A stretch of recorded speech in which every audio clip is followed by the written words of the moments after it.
ৰাখিতা সৰু হয় ওচৰৰে তাকে আমাৰ আচ্ছা আপোনালোক কিমানজন আহিছে আমাৰ 30জন আহিছে 30জন আহিছে আহক আপোনালোক সোমাই সকলো মাজুলী চোৱাও দিছে মাজুলী থোৱাও দিছে আহিছে কোনকেইখন দৰ্শন কৰিম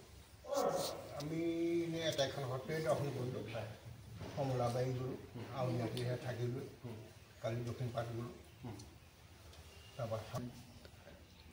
সত্ৰৰ বিষয়ে কিবা জানিব পাৰিম নাই কেনেকুৱা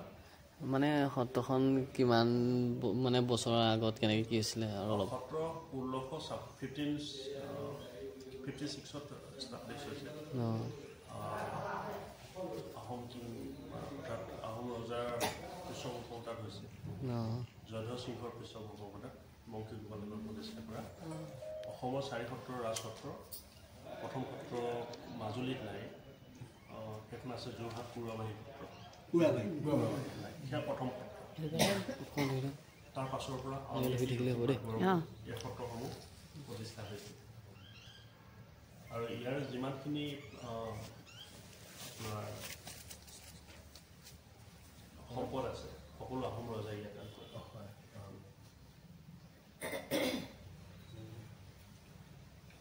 বিশেষকৈ গড়মুখ সত্ৰ এটা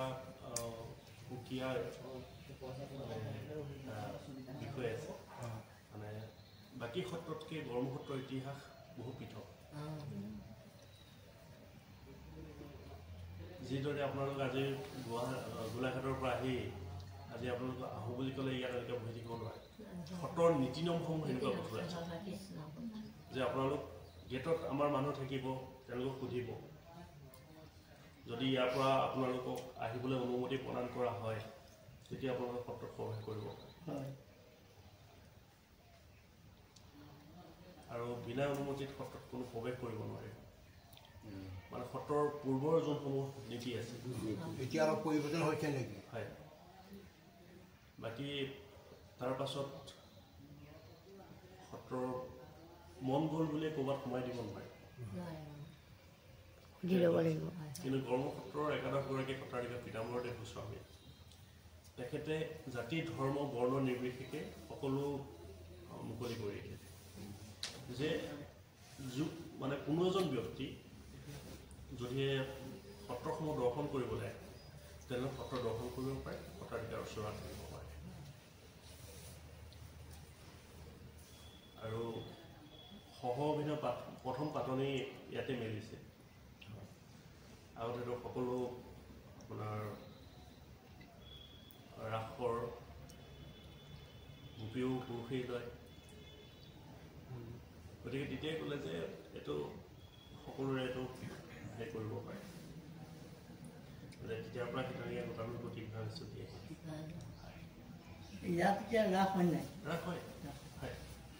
অসমৰ দ্বিতীয় মঞ্চ মাজুলীৰ প্ৰথম মঞ্চ বংশী গোপাল বসু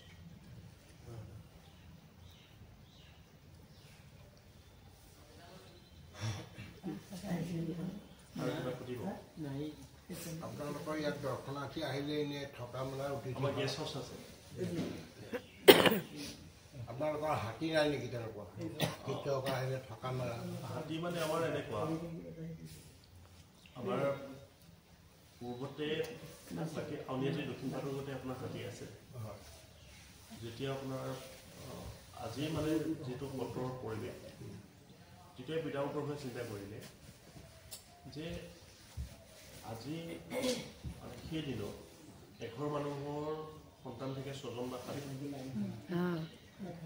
গতিকে তাৰে 3জন বা 4জন ল'ৰা সত্ৰত দি দিয়ে বা 3জন দিলেও বাকীকেইজন ঘৰত থাকে তেওঁ তেতিয়াই চিন্তা কৰিলে যে এনেকুৱা এটা সময় আহিব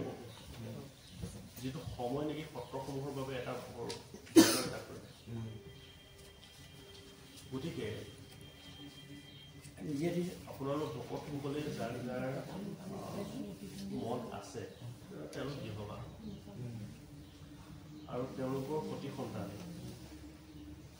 সত্ৰৰ সকলো কৃষ্টি সংস্কৃতি সত্ৰৰ যোনসমূহ নৈতিক